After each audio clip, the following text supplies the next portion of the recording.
तो देखना वो पैसा जल्दी गलत जगह पे नहीं जाता है।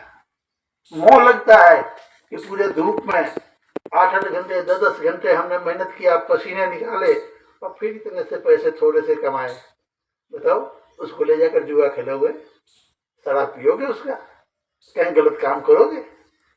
नहीं, चिंता होती है कि बड़ी मेहनत से ये थोड़ा सा आया है, इसमें बाल है, बच्चे हैं, पढ़ाई है, लिखाई है, शादी है, विवाह है, भोजन है, कपड़ा है, सब कुछ उसी में है। फिर बताओ, कहीं से भी जगह बचती है कि जाकर तुम जुआ खेल लो और शराब पी लो? तुम्हारे जायज काम में ही वो कम पड़ते नजर आएंगे, तो बताओ नाजायज काम करोगे? नहीं करोगे। तो ये मेहनत ईमानदारी है। मेहनत ईमानदारी हमको बरकत देती है, और उस बरकत से क्या होता है? कम भी रहता है, पूरा पड़ जाता है, घटता नहीं है, क्योंकि उस मालिक की दया और दुआ तुम्हारे साथ रहती है कि तुमने ईमानदारी से मेहनत किया तो मालिक साथ देता है, साथ हो जाता है। बहुत ज्यादा तो नहीं होता, थोड़ा ही है, लेकिन वो घटता भी नहीं है, काम चलते रहता है। तो बताओ, हम और आप जितने भी हैं, जितने भी लोग इस दुनिया में आए, जाते वक्त कुछ लेकर गए? किसी के जेब में कफन था जिसमें वो लोग कुछ ठोस ठास के ले जा रहे हो? कोई नहीं ले जाता। तो हम भी लेकर नहीं जाएंगे, ये तो निश्चित है कि हम भी जाएंगे तो खाली जाएंगे। तो ज्यादा इकट्ठा करके ही हम क्या करेंगे? लेकिन हम बताएंगे तो हमारे बताने से किसी को फायदा होने वाला नहीं है। क्यों? उस नाम को बताने का अधिकारी हम नहीं है। उस नाम को बताने का अधिकार जिनको मिला हुआ है वो बताएंगे, और उनके मुंह से आप जब सुनोगे तभी उसका लाभ मिलेगा। सबसे बड़ी बात है, वैसे नकली बहुत सारे लोग महापुरुष बने हुए हैं, बहुत सारे लोग महात्मा बने हुए हैं, अपनी दुकान चला रहे हैं, लेकिन उस दुकानदारी पे जाने के बाद देखिए बहुत सारे लोग इंसान जो हैं भटक गए, उनको कोई खास लाभ नहीं मिल रहा। लेकिन अब शर्म वाली बात होती है कि अब जाएं तो कहाँ जाएं। अगर इधर आ भी गए तो बहुत लोग हमारे ऊपर नजर रखे हुए, फिर बोलेंगे अरे तू तो उधर था, इधर क्यों आया है? इसका मतलब है उधर कुछ गड़बड़ है तब इधर आया, उनको कुछ नहीं मिला। तो अब लोग सर में पड़ जाते हैं, मान सम्मान वाली मुद्दा बना लेते हैं। लेकिन गुरु महाराज बताते हैं कि देखो, जब तक गुरु मिले नहीं साचा तब तक गुरु क्रोधस पाचा। ये भी अधिकार है हमको।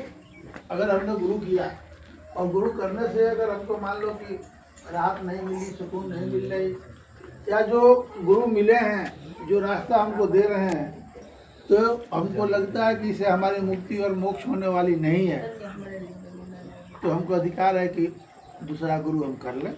हम सभी बढ़िया गुरु अगर कहीं मिलते हैं, तलाश करें तो जो कुछ भी मिला उसको गंवा के हम यहाँ से चले जाते, जब जाते हैं तो हिसाब पूछा जाता है कि जो तुमको दिया गया था वो क्या हुआ, उसको तुमने बढ़ाया या जाकर दुनिया में लुटा दिया।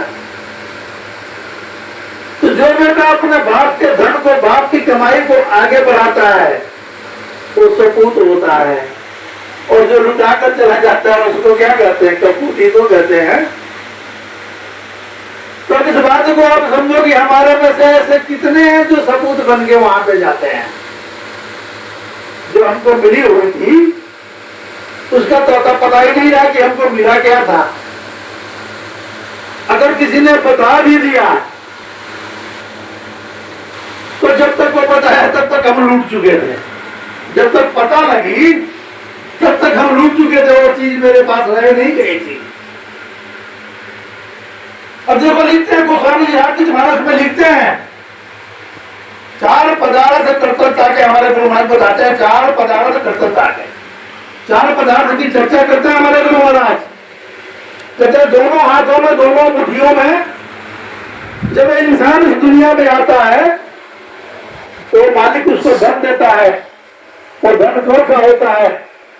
अर्थ, धन, काम और मोक्ष। ये चारों चीजें ऊपर से लेकर आता है। ये बहुत बड़ी दौलत है, जिस दौलत को कमाने के लिए ये दुनिया पता नहीं कौन कौन सी हथकंडे अपनाती है, फिर भी ये चीज मिल नहीं पाता है। अगर गलत रास्ते से कमा लिया तो उसका रिजल्ट बहुत सारे उदाहरण देकर अभी मैंने आपको समझा दिया।